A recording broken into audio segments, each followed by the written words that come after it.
और welcome to the show. अस्सलाम वालेकुम। शो का फॉर्मेट आपको पता है, इमिग्रेशन विद तारिक। अगर आपका इमिग्रेशन का कोई भी मसला है, आप इस शो में कॉल कर सकते हैं। मैं पूरी कोशिश करूँगा कि मैं आपको ऐसी इन्फॉर्मेशन दूं जो आपके लिए फ़ायदेमंद साबित हो। और इसके अलावा जो मैं आपसे रिक्वेस्ट करता हूं कि सोशल मीडिया पे भी शो को फॉलो कीजिए, बिकॉज़ कभी कभी होता है कि अगर कोई आपका सवाल है और मैं शो के दौरान जवाब ना दे सकूं, तो अक्सर लोग मुझे कहते हैं जी हमने सोशल मीडिया पे आपके बाकी शो देखे थे जो आप यहाँ करते हैं, और उससे हमें आपके हमारे सवाल का जवाब मिल गया। तो वो आपकी अपनी मर्ज़ी कि थोड़ा आपने अपना टाइम उधर भी स्पेंड करना है। But thank you so much जो सोशल मीडिया पे शो देखते हैं और यहाँ भी आके जो लाइव शो को देखते हैं।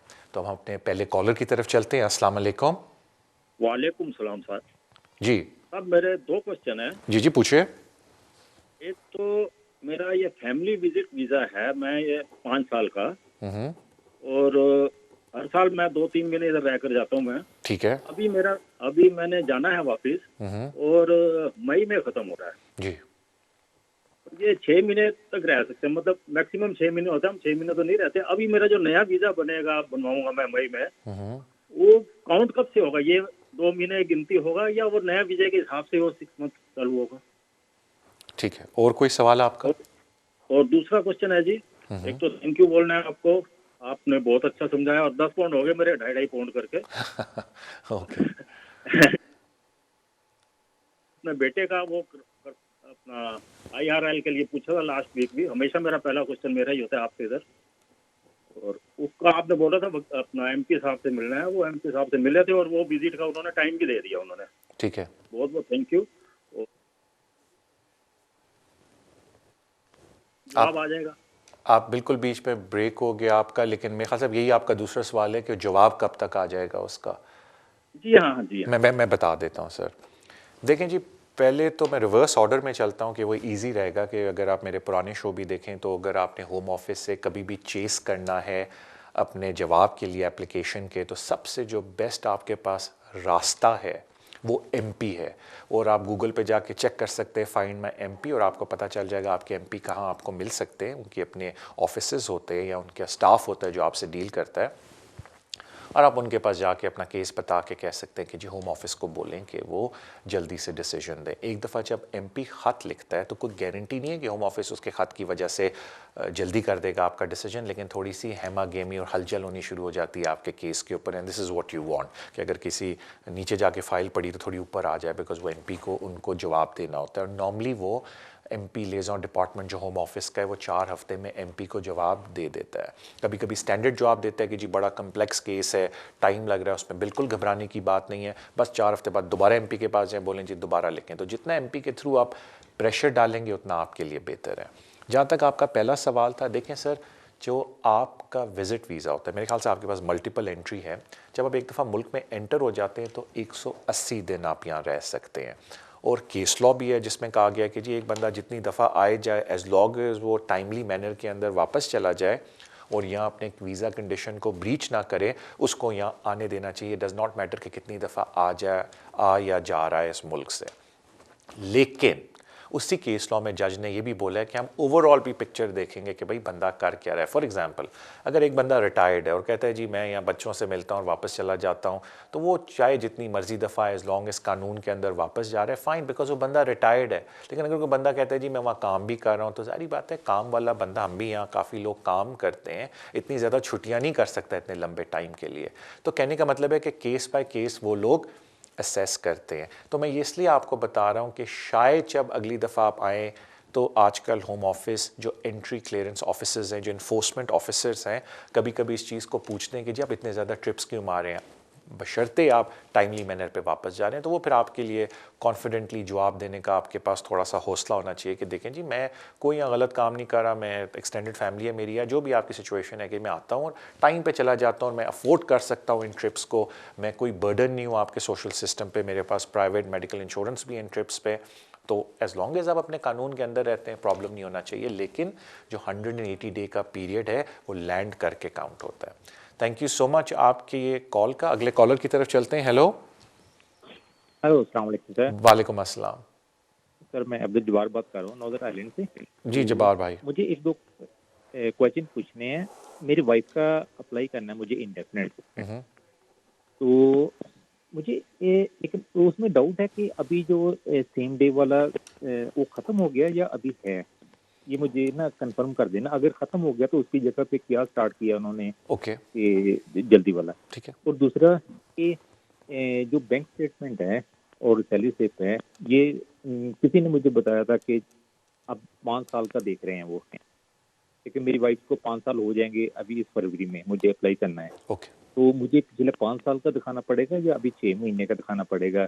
और तीसरी बात ये है कि किसी ने बताया था कि अभी उन्होंने एक फॉर्म पे एक उन्होंने एक्स्ट्रा कर दिया कि आप जो सैलरी ले रहे हो, ये कितना टाइम पहले से ले रहे हो। आप प्लीज़ मुझे ओके। इस बारे में ये बताना। ये जिसने आपको बताया था वो कोई जोगी थे या मैं वैसे पूछ रहा हूँ? बड़ी बातें उन्होंने आपको अंदर की बताई हैं। नहीं, नहीं, मैं आपको उसका नाम नहीं बता सकता, ओके, सॉरी। बड़ी मेहरबानी। आप एक काम कीजिएगा कि नेक्स्ट टाइम वो आपसे बात करें तो बोलें तारिक भाई ने कहा था लॉटरी के 6 नंबर भी बता दें, और फिर मुझे मेरे ईमेल पे कांटेक्ट करके वो लॉटरी के 6 नंबर भी सर प्लीज़ दे दीजिएगा, शायद निकल आए। सर जी, पहले मैं आपको रिक्वेस्ट कर देता हूँ सर, जो सेम डे सर्विस है उसका क्या सिलसिला है इस वक्त? बिल्कुल सर, होम ऑफिस वालों ने अब अगर सर अब आप देखें कि मेजॉरिटी जो एप्लीकेशंस हैं वो ऑनलाइन हो गई हैं। जब आप ऑनलाइन एप्लीकेशन भरते हैं और आप आगे जाते हैं तो होम ऑफिस ने आपको 2 शर्तें दी हुई हैं। एक है कि आप एग्जिस्टिंग सर्विस यूज़ करना चाहते हैं या न्यू सर्विस यूज़ करना चाहते हैं। एग्जिस्टिंग सर्विस में आप सेम डे सर्विस भी बुक कर सकते हैं, एंड एग्जिस्टिंग सर्विस में आप पोस्टल एप्लीकेशन डालते हैं, यानी कि जो लोग एग्जिस्टिंग सर्विस करना चाहते हैं वो सेम डे भी कर सकते हैं एंड पोस्टल। तो सेम डे का वही होता है, आप वो सेंटर्स में जाते हैं और जाके अपने कागजात दिखाते हैं, वो एग्जिस्टिंग सर्विस है। फिर होम ऑफिस ने एक नई सर्विस शुरू की है जो एक आउटसाइड फर्म को दे दी है, और जब आप नई सर्विस चूज़ करते हैं तो उसमें जाके वो आपको, जब अपना एप्लीकेशन प्रोसेस आप होम ऑफिस का कंप्लीट करते हैं तो वो वेबसाइट आपको उस आउटसाइड कंपनी की वेबसाइट पे लेके चली जाती है, और जहाँ आपको नया अकाउंट क्रिएट करना पड़ता है। उसकी वजह ये है कि जब आप उनकी अपॉइंटमेंट बुक करते हैं वो कहते हैं कि अपने सारे कागजात आप अपलोड करके हमारे सिस्टम पे चढ़ा दें। अगर आपके पास स्कैनिंग की फैसिलिटी है तो आप डायरेक्टली उनकी वेबसाइट पे अपने कागजात चढ़ा सकते हैं, और अगर आपके पास स्कैनिंग की फैसिलिटी नहीं है तो वो आपके बिहाफ आपके कागजात चढ़ा देंगे अपनी वेबसाइट के ऊपर, लेकिन फिर वो आपसे आई थिंक काफ़ी पैसे लेते हैं उस काम के। मुझे एग्जैक्ट अमाउंट नहीं पता, but they do charge you money for it. तो वो आपकी मर्ज़ी है। और अब वो पुराना सिस्टम सेम डे सर्विस का नहीं रहा, जो लोग पहले 45 डेज़ पहले बुकिंग वगैरह करते थे।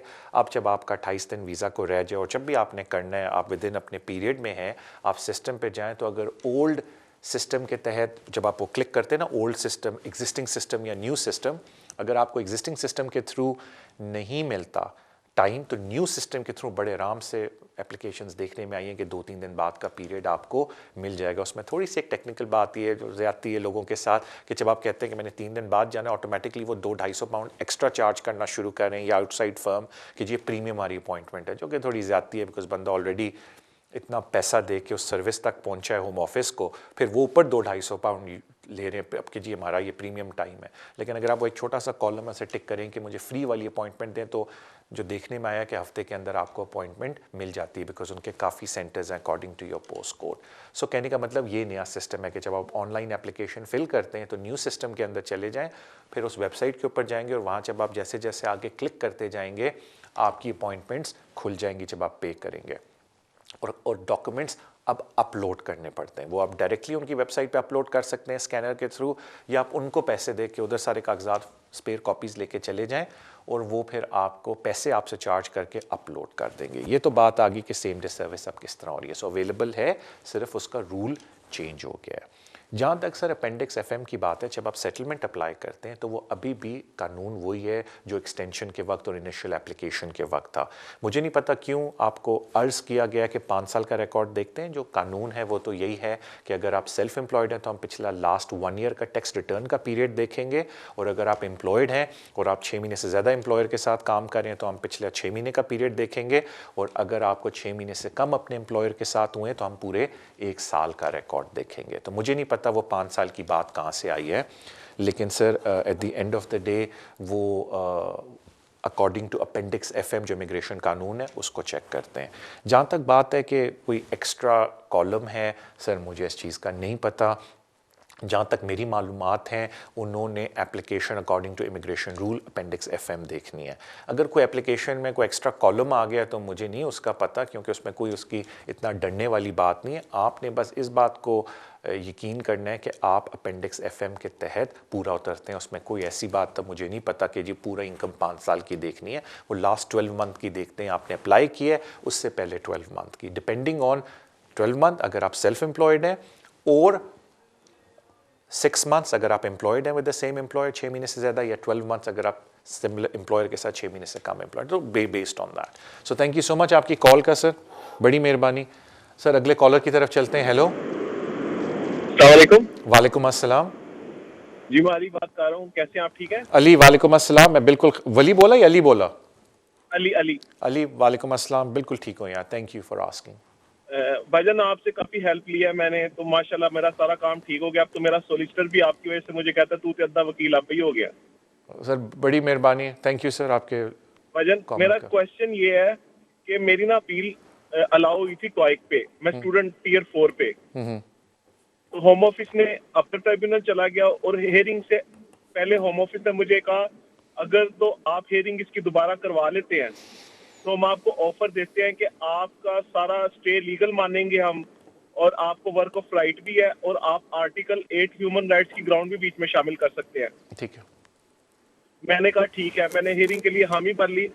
तो फिर मेरे सोलिसिटर ने एप्लीकेशन दी उनको कि कहा कि मुझे यहाँ पे रहने दिया जाए, और पूरा उनको रीजन भी बताया कि क्यों रहने दिया जाए। होम ऑफिस ने वो मेरी रिजेक्ट कर दी। अब मेरी हियरिंग हुई थी, वो मेरी टॉइक की भी थी और ह्यूमन राइट्स की भी थी।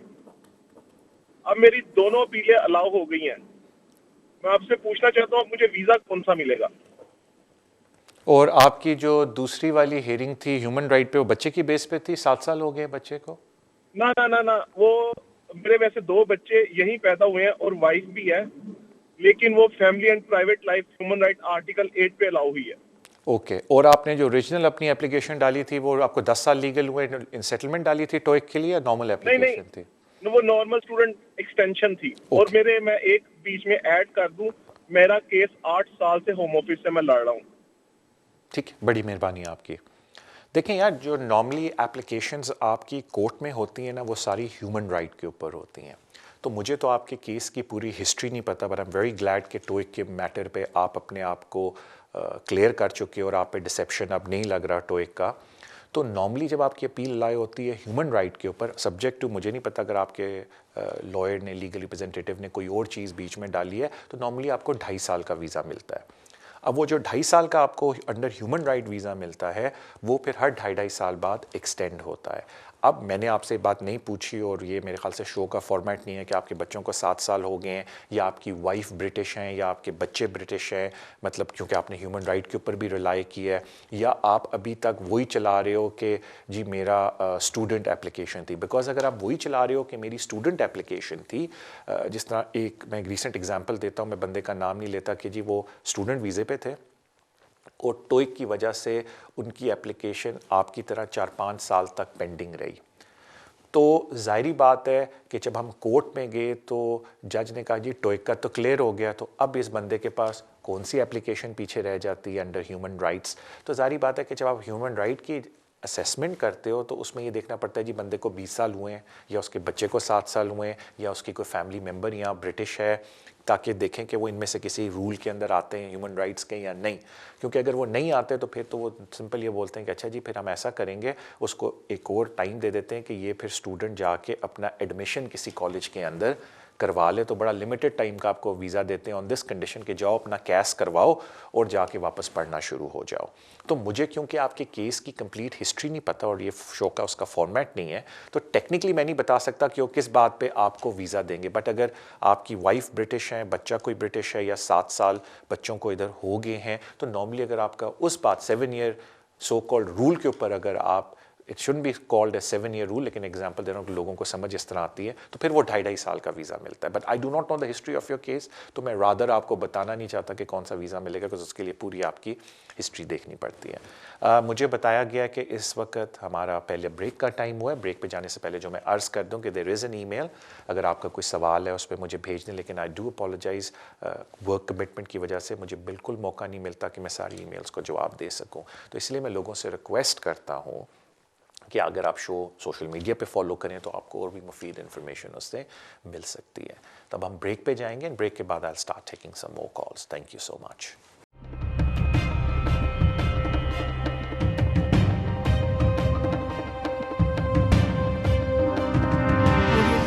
वेस्ट लंदन सोलिसिटर्स, अगर आपका कोई भी कानूनी मसला हो आप हमें कांटेक्ट कर सकते हैं। हम स्पेशलाइज करते हैं in the areas of immigration, asylum and nationality issues, business rate disputes, housing benefit and tax credit issues. हमारी टीम रेजिडेंशियल कन्वेंसिंग भी करती है और हम सिविल लिटिगेशन डिस्प्यूट्स को भी हैंडल करते हैं। अगर आपका कोई भी कानूनी मसला है तो आप हमसे आज ही राब्ता कीजिए on 0208 571 1001। Our website is westlondonsolicitors.com. West London Solicitors, working with you. Welcome to West London Solicitors video vlog. अगर आपका कोई लैंडलॉर्ड डिस्प्यूट है, कोई लीज का मैटर है, आपका कोई बिजनेस डिस्प्यूट है या कोई लिटिगेशन का इशू है, आप हमसे रुजू कर सकते हैं। जो हमारी इनिशियल कंसल्टेशन है, अगर आप इस वीडियो का रेफरेंस देंगे, इस व्लॉग का रेफरेंस देंगे, तो आपकी initial consultation free of cost है। इस कंसल्टेशन के अंदर हम आपका लिटिगेशन या आपका डिस्प्यूट सुनेंगे और फिर हम आपको बताएंगे कि आपकी कॉस्ट क्या हो सकती है इसको परस्यू करने की।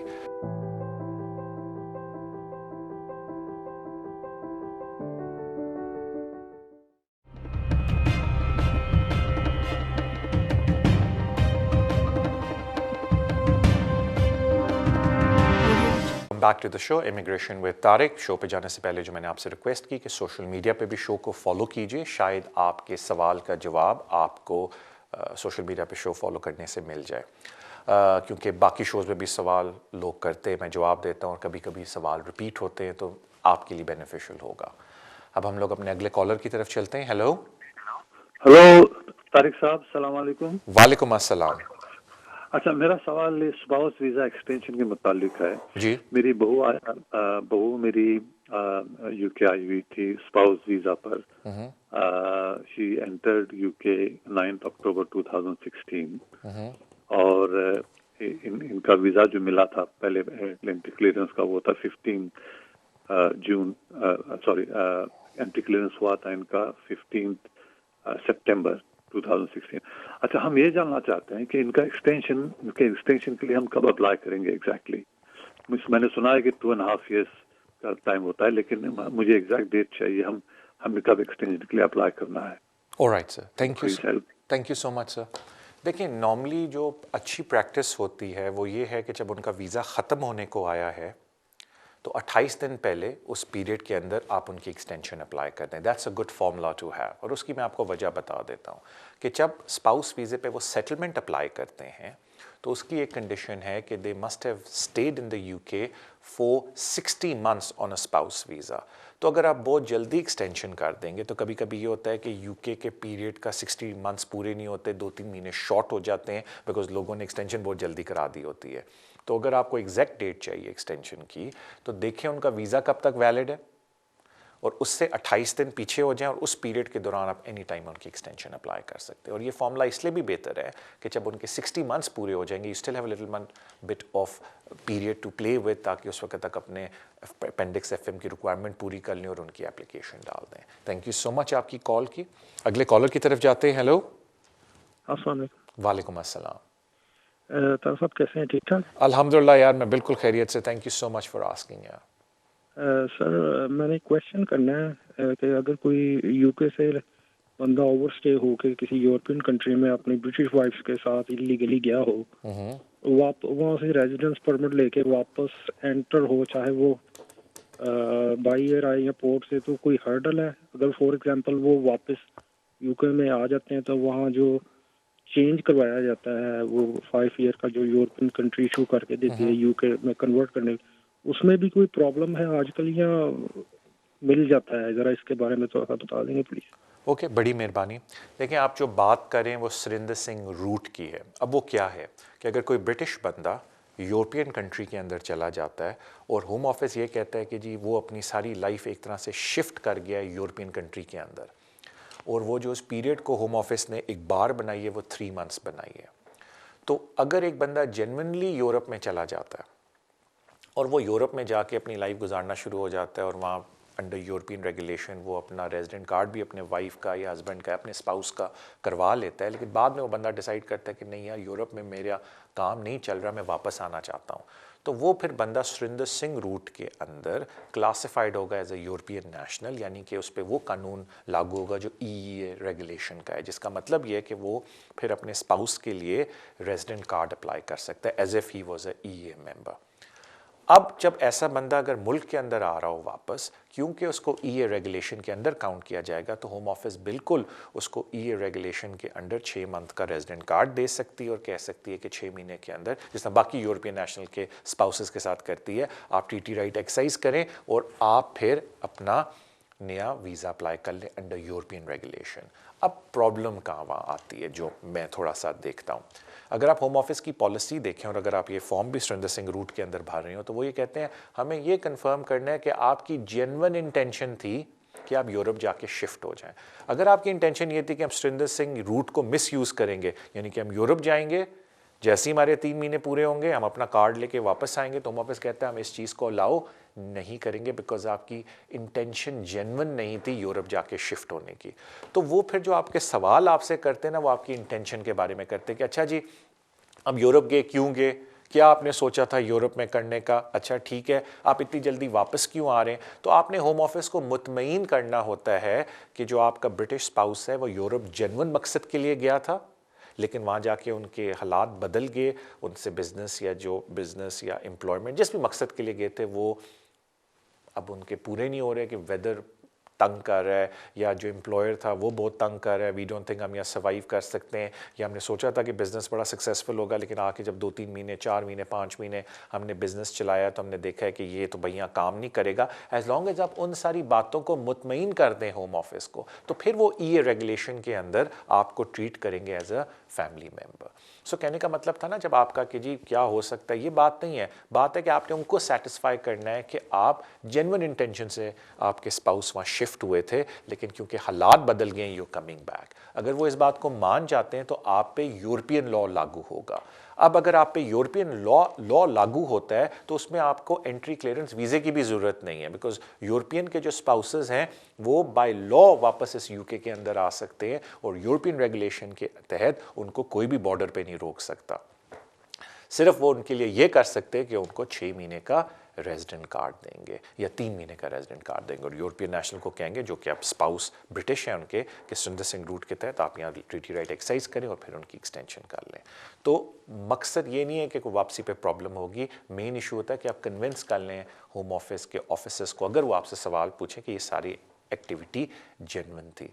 एक लोगों को मिसकंसेप्शन होता है, पहले मैं वो क्लियर कर दूं। मैं लोगों से मिलता हूं, वो रेजिडेंट कार्ड दिखाते हैं यूरोप का, कहते हैं जी इसका मतलब हमारा तो सारा कुछ हो गया, हम तो ट्रैवल कर सकते हैं। अब नो, ट्रैवल आप बिल्कुल कर सकते हैं, लेकिन एक बात याद रखें, जो आपको यूरोप का रेजिडेंट कार्ड मिलता है वो उस कंट्री का है। होम ऑफिस उससे इम्प्रेस नहीं होता, होम ऑफिस की अपनी रिक्वायरमेंट है जो आपको फुलफिल करनी होती है। वो एक लोगों को मिसकंसेप्शन है कि क्योंकि हमें यूरोपियन कार्ड मिल गया है हमें जी होम ऑफिस के आगे भी कुछ और प्रूव करने की ज़रूरत नहीं है। नो, होम ऑफिस को आपको उनकी रिक्वायरमेंट पूरी प्रूव करनी है। वो अलग बात है कि सर्टेन केसेस में वो किसी चीज़ को देखते ही नहीं और आप अप्लाई करते हैं और वो दे देते हैं, बट मेजॉरिटी केसेस में जो मैंने ऊपर की बात बोली है वो इस चीज़ को देखते हैं कि आपकी इंटेंशन जेन्युइन थी या नहीं, जिसको हम सुरिंदर सिंह रूट बोलते हैं। और उसमें जो मिनिमम पीरियड होता है वो 3 मंथ्स है जो होम ऑफिस ने अपनी पॉलिसी में लिखा है, लेकिन वो बहुत सख्ती से और शक की निगाह से देखते हैं जो लोग 3 मंथ के अंदर वापस आए, कहेंगे आपने कहीं सुरिंदर सिंह रूट को मिसयूज़ तो नहीं किया। वो उनकी इंटेंशन देखना चाहते हैं लोगों की। थैंक यू सो मच आपकी कॉल के, आई wish you all the best sir. अगले कॉलर की तरफ चलते हैं। हेलो हेलो अस्सलाम वालेकुम भाईजान। वालेकुम अस्सलाम। और कैसे हो आप? मुझे 2 वीक का हो गया, आपसे बातें नहीं हो पाई। बड़ी मेहरबानी आपका कॉल करने का। जी मैं 2-3 सवाल है हमारे। जी पूछिए आराम से। जी हम जिदा ओवरस्टे होए आ 3 साल हो गए, सानू चौथा साल लगा होया इत्थे है नु।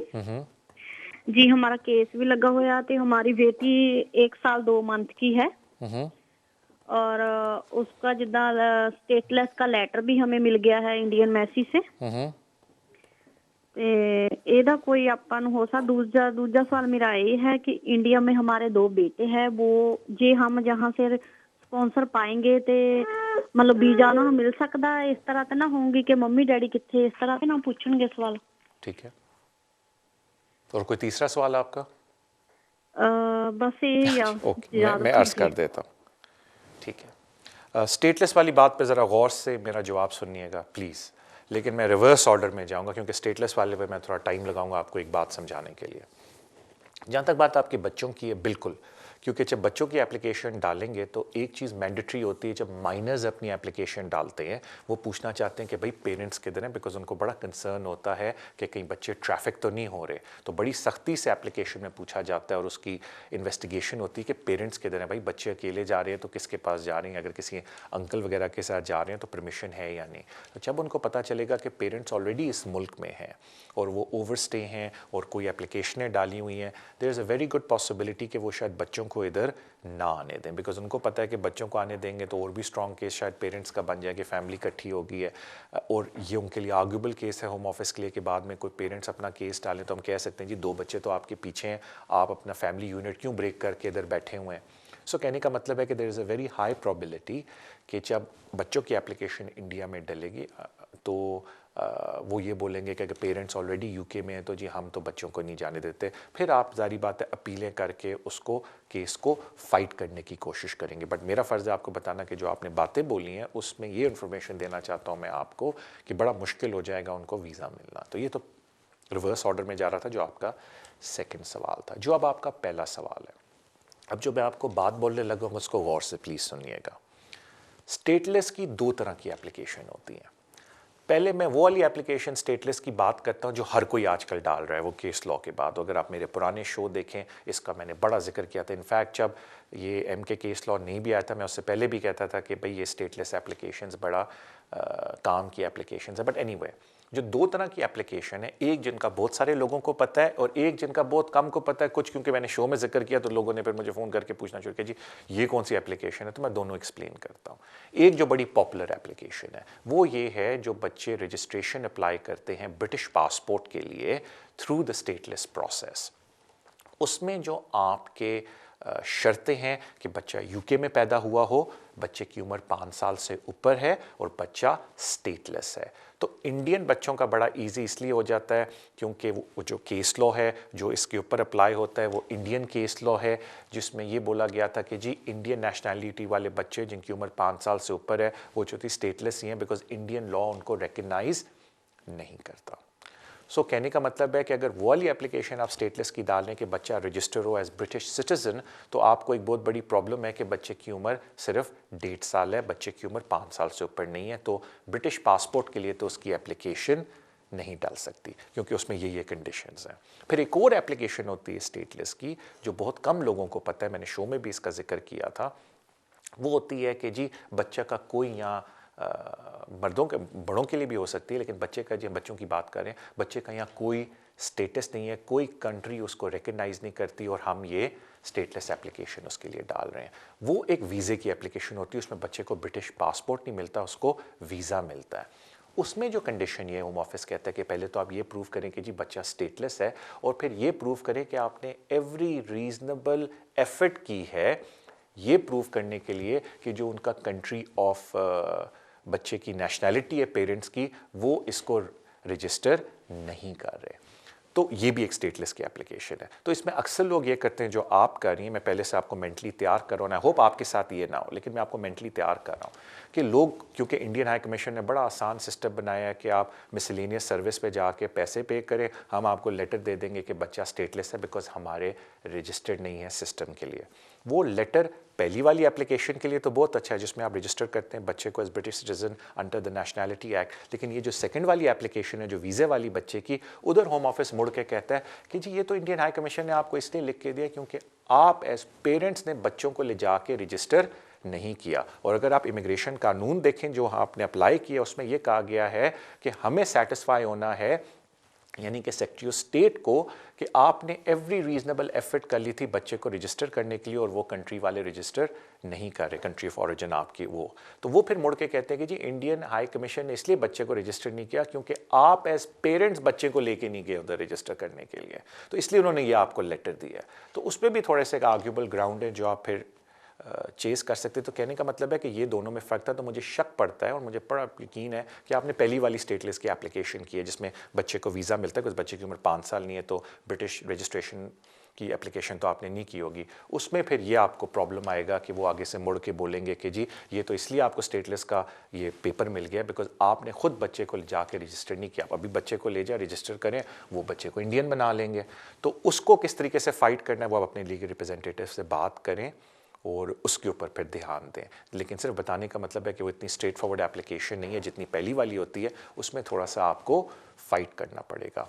सो I wish you all the best and good luck to you. अगले कॉलर की तरफ चलते हैं। हेलो हेलो हेलो, मैं पहले बता दूं मेरे भाई, मुझे कान में बोला गया है कि आंसर आपने ब्रेक के बाद देना है, तो I listen to your question, फिर ब्रेक के बाद मैं आपको आंसर दूंगा सर। ओके तारिक भाई, एक मेरे 3 सवाल है। पूछें सर। एक पहला सवाल ये है कि जैसे मेरे को किसी ने स्पॉन्सर किया है, मेरे पास अभी टीयर 2 स्पॉन्सर वीजा है। अभी कंपनी जो मेरे को स्पॉन्सर की है वो बोल रही है कि उसका जो स्पॉन्सरशिप है वो चली गई है, होम ऑफिस ने कैंसिल की है। तो अभी मैं काम कर सकता हूँ? अगर नहीं काम कर सकता तो मेरे एक दूसरा सवाल ये है कि मेरे को कोई एजेंसी से मैं गया एजेंसी में, तो एजेंसी वाले ने ऐसा बोला कि आप काम कर सकते हो और वो मेरे को पे राइज देता है विथ पे स्लिप। अगर मैं ये काम कर सकता हूँ कि नहीं कर सकता हूँ? Okay. और तीसरा सवाल ये है कि आगे की प्रोसीजर मेरे को क्या करनी चाहिए कि जिससे मैं आगे मेरा वीज़ा कुछ कर सकता हूँ या काम कर सकता हूँ कि या नहीं कर सकता। ऑलराइट सर, मैं आपको अर्ज़ कर देता हूँ लेकिन प्लीज़ आप माइंड ना कीजिए, मैं आप ब्रेक लूँगा और ब्रेक के बाद मैं पहले आपका जवाब दूंगा and then I take some more calls. Again break पे जाने से पहले there would be an email at the bottom of the screen, लेकिन मैं बहुत माफ़ी चाहता हूँ अगर मैं आपके सवाल का जवाब ना दे सका बिकॉज ऑफ अदर कमिटमेंट्स, लेकिन आप बिल्कुल ट्राई कर लें उस पर अपना सवाल भेजने का। But do follow the show on social media, तो उसमें there is a good possibility कि आपको आपके सवाल का जवाब मिल जाए। सबसे इंपॉर्टेंट बात, अब हम ब्रेक पे जाएंगे, ब्रेक के बाद I am gonna take some more calls और मैं आपके और जवाब दूंगा। Thank you so much, keep watching immigration with Tariq.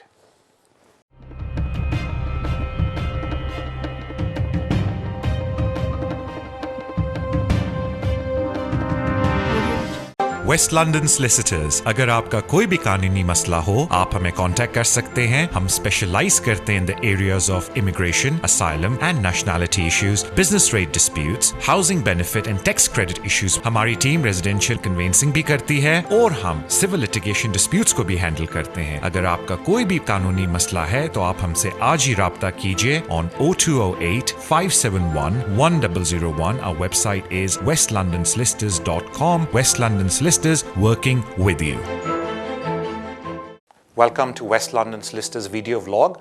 अगर आपका कोई लैंडलॉर्ड डिस्प्यूट है, कोई लीज का मैटर है, आपका कोई बिजनेस डिस्प्यूट है या कोई लिटिगेशन का इशू है, आप हमसे रुजू कर सकते हैं। जो हमारी इनिशियल कंसल्टेशन है, अगर आप इस वीडियो का रेफरेंस देंगे, इस व्लॉग का रेफरेंस देंगे, तो आपकी initial consultation free of cost है। इस कंसल्टेशन के अंदर हम आपका लिटिगेशन या आपका डिस्प्यूट सुनेंगे और फिर हम आपको बताएंगे कि आपकी कॉस्ट क्या हो सकती है इसको परस्यू करने की।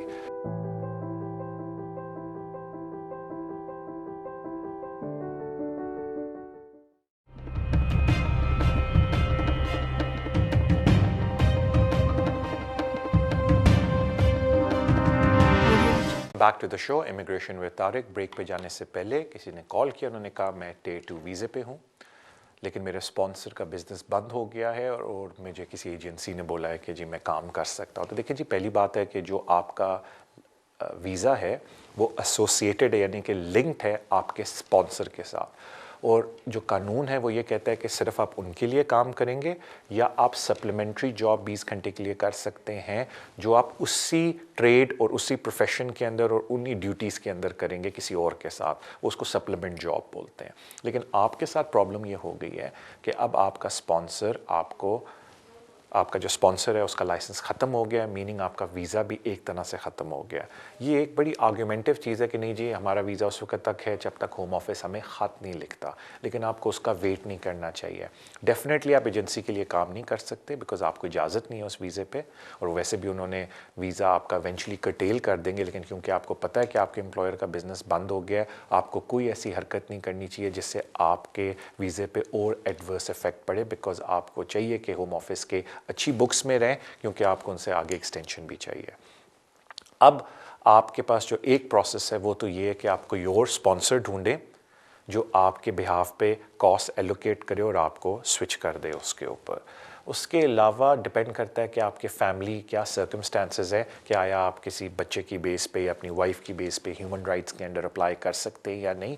वो बड़ा डिपेंड करता है कि आपके फैमिली सर्कमस्टांसेस क्या हैं, कितने अरसे से आप इधर हैं, बच्चों की एजेस क्या हैं।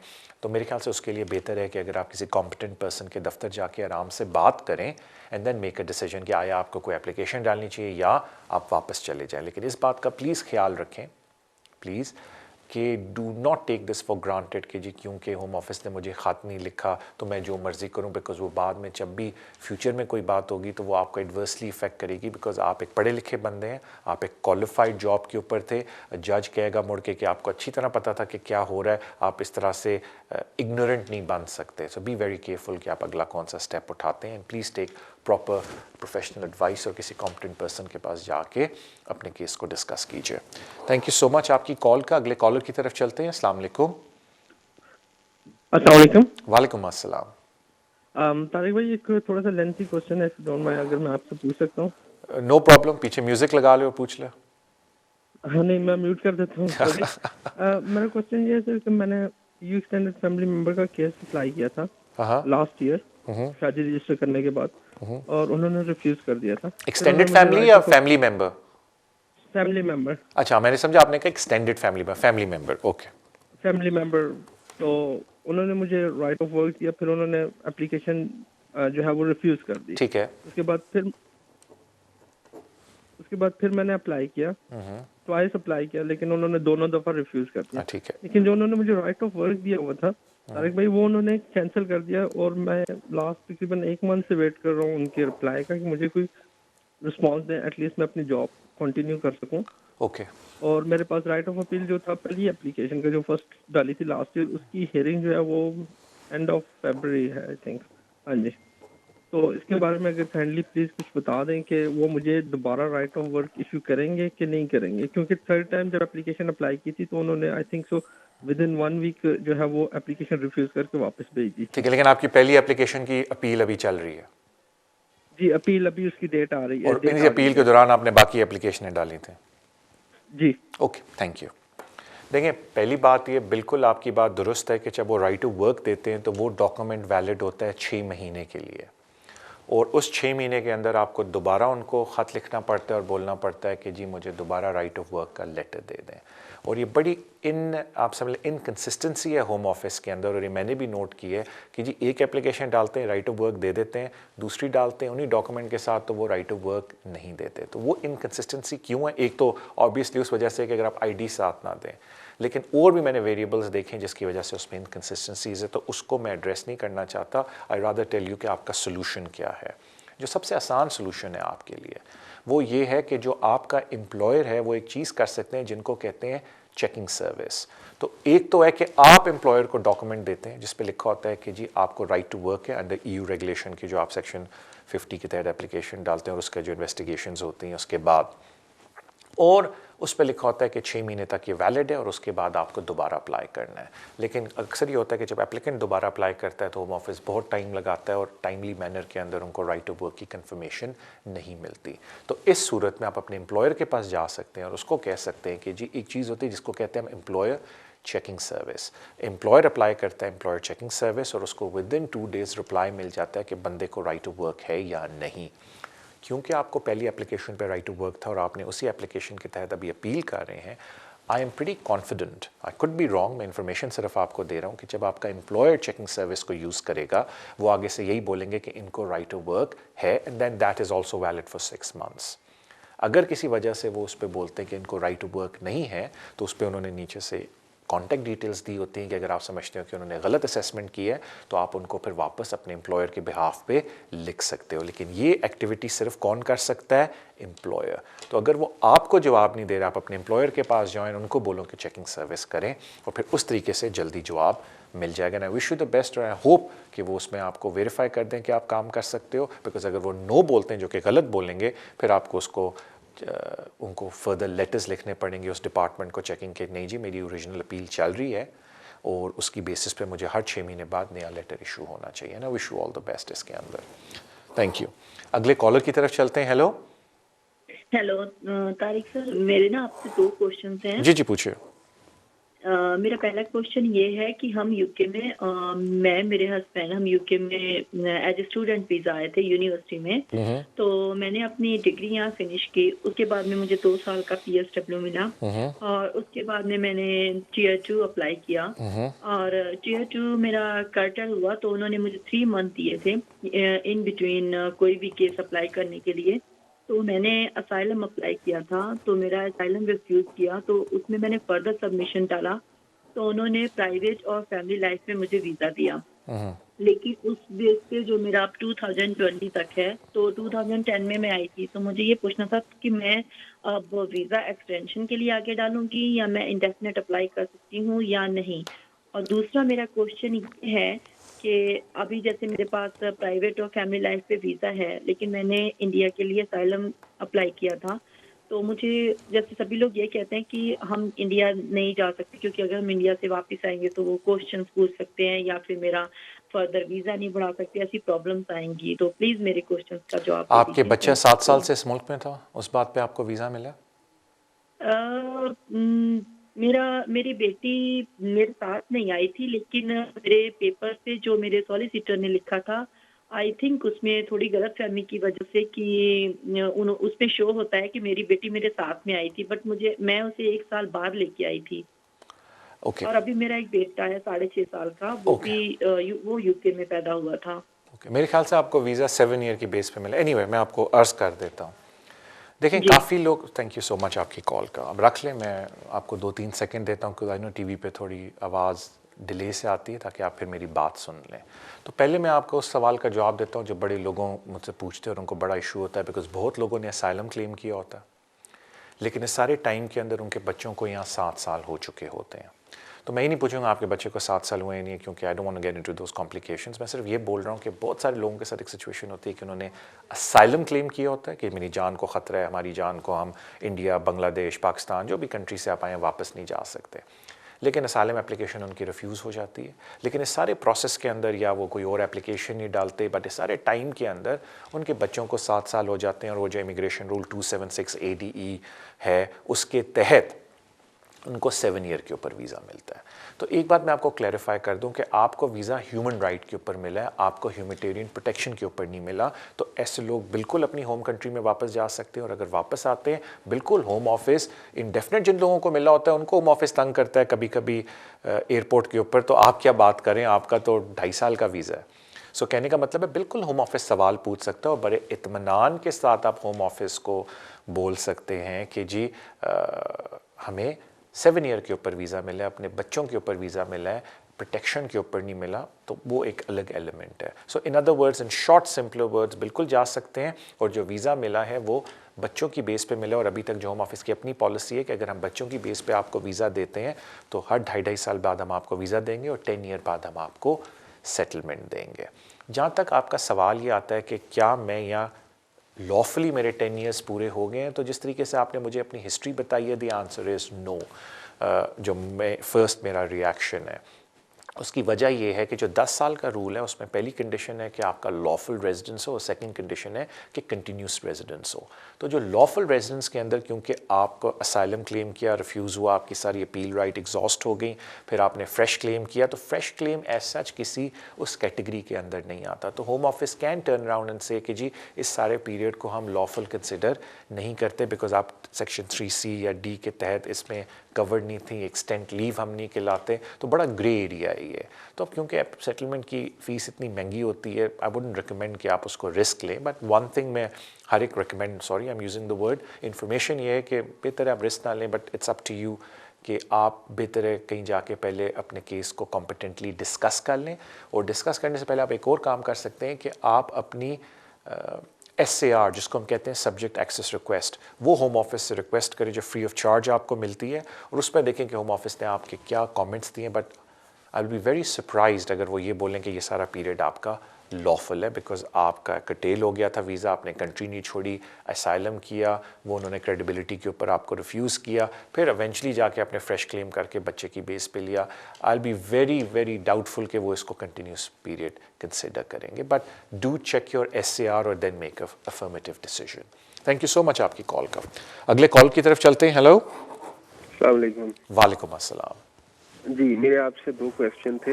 एक तो मैंने असाइलम क्लेम किया था 7 साल पहले, तो उसके बाद रिफ्यूज़ल के बाद अभी कुछ टाइम पहले उन्होंने वो सेक्शन 120 के ऊपर प्राइवेट लाइफ के ऊपर मुझे 5 महीने पहले limited leave to remain grant की थी।